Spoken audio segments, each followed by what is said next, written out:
Hello and welcome to Zippy's lot. The good news is we had some really lovely rain yesterday, which has made a huge difference to the growth of the vegetables. So I will show you some of those results as we go up through the allotment. But my first job today is I've collected the coffee powder, the used coffee powder from Daisy's Cat, who have kindly donated the coffee granules for me. So as you can see, this is a powder which basically I just put around the boracics to keep those slugs and snails away when we have more rain later on, meant to be today. So I'll just, as you see, I'm just throwing it on top of the net.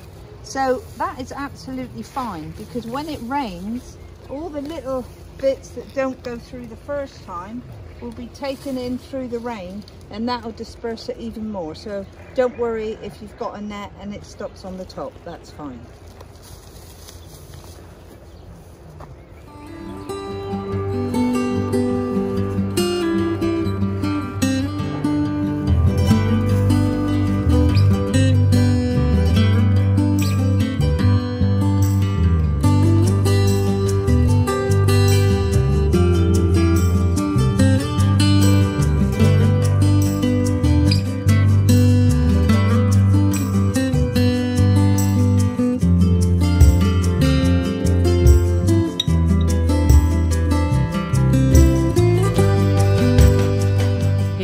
The broad bean patch, and you remember I was talking about the black army last time. Well, they're still here, they haven't gone anywhere. However, it hasn't stunted the growth of the broad beans, they're doing really well.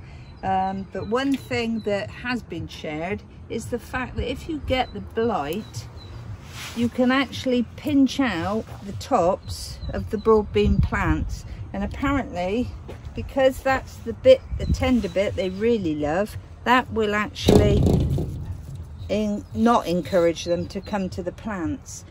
Another little tip I learned is if you actually plant your broad bean seeds in October into the ground, they harden because of the frost and the winter. And when they start to grow in March, they're actually much hardier. So they're much less likely to get the black army.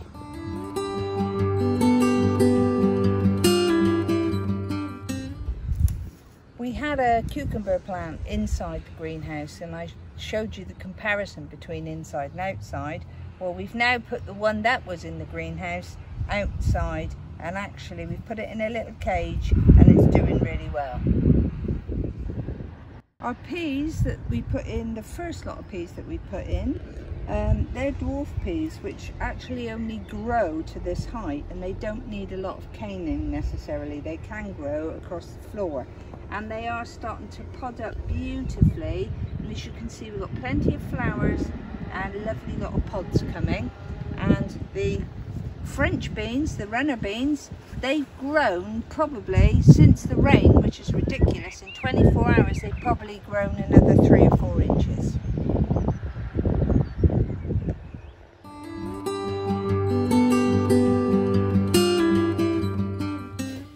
You join me in the greenhouse where we've now replanted the little pepper seeds that have grown. We've got 4 of one kind of pepper, and we've got another kind of pepper. So it's all about kinds of peppers today, but I don't know what kind they are. So it's a tricky one because I threw away the package and I don't know what they're called, but they're lovely peppers, or they will be. The other thing is, gardening is all about sharing, and yesterday I swapped some Brussels sprout plants for some basil plants. So we've got 2 lovely little basil plants there, which I'll plant next week.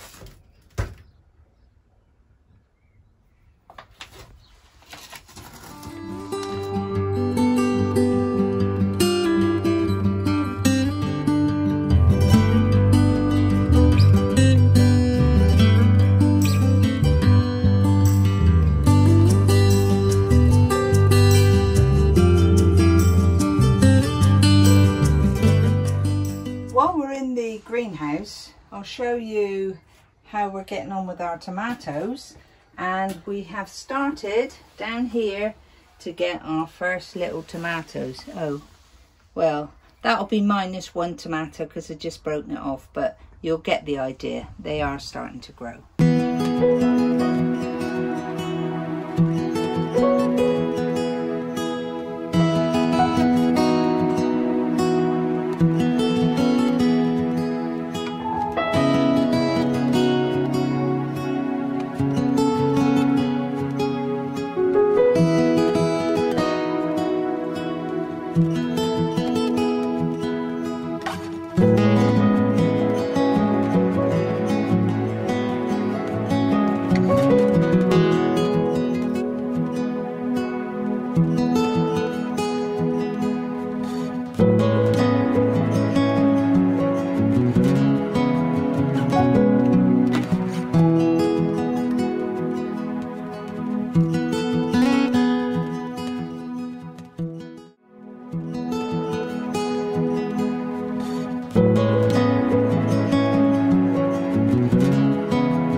I just want to say thank you so much for sending in all your beautiful rose pictures for this episode. It's been amazing, and you obviously have all got very green rosy fingers, if that's possible.